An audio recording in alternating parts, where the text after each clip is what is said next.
Bonjour, j'espère que vous allez bien. Aujourd'hui, je vous montre comment on fait pour installer l'authentification à double facteur sur votre site web. Donc, l'authentification, c'est quelque chose de super important pour bien protéger votre site web de tout hackage, attaque, etc.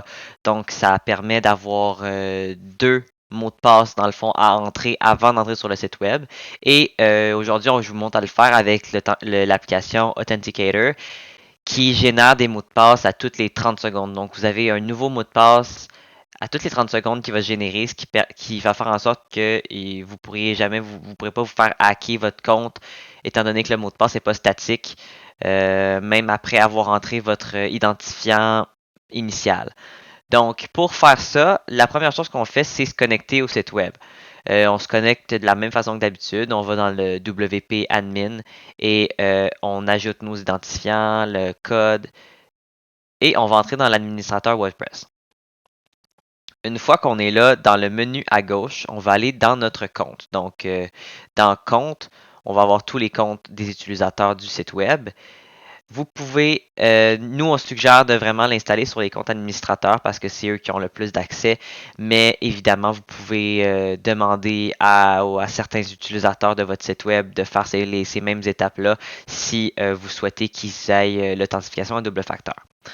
Donc, dans notre cas aujourd'hui, on va choisir notre propre compte administrateur. On va aller à l'intérieur et il suffit de scroller jusqu'en bas jusqu'à temps qu'on voit option de Two Factor.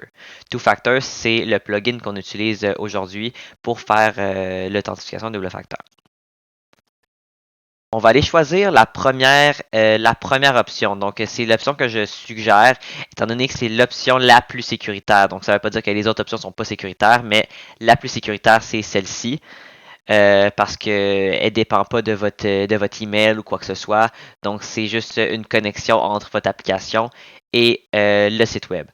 Donc, évidemment, pour faire ça, vous avez besoin de l'application Authenticator. Si vous regardez le document que je vous ai fourni, le doc, vous allez pouvoir voir un petit screenshot là, de l'icône de l'application. Donc, si vous ne savez pas c'est laquelle, juste écrire Authenticator, vous l'ajoutez sur votre appareil mobile.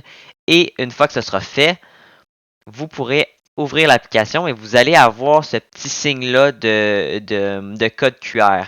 Donc, lorsque vous allez cliquer sur le code QR, vous allez pouvoir scanner ce code-ci. Donc, on scanne le code et ça va tout de suite faire la connexion donc entre les deux. Il va reconnaître votre site web et vous, tout ce que vous avez à faire, c'est confirmer en entrant le code généré. Donc, ce que je vous parlais, c'est ce code-là ici. Vous voyez le petit cadran.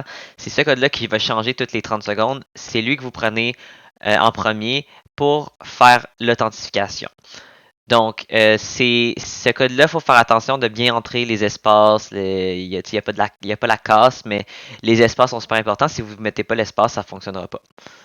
Donc, vous faites Verify et voilà, votre application est connectée avec votre site web.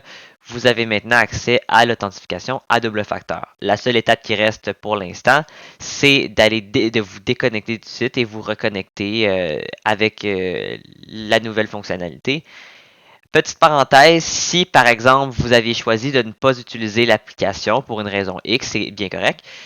Mais la deuxième option que je vous suggère, c'est de prendre email. Donc, vous pouvez juste cocher Enable Email et ça va vous l'envoyer à votre email. Si vous c'est pas le bon email ici, il va falloir aller le changer dans vos paramètres de compte. Donc, dans la même fenêtre où on est en ce moment, un peu plus haut, vous allez changer votre email et c'est ce email-là qui va recevoir les codes. Donc, maintenant que c'est fait, nous, on a l'application, on se déconnecte. Et on va se reconnecter avec nos identifiants habituels. Donc ça ne change pas. C'est seulement qu'il va y avoir une deuxième étape après.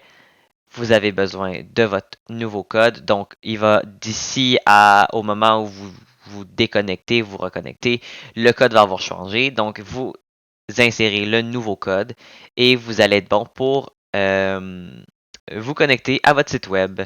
Donc voilà, vous venez de sécuriser votre site web en quelques étapes. Si vous avez des questions ou quoi que ce soit, n'hésitez pas à nous écrire, ça va nous faire plaisir de vous aider. Merci beaucoup.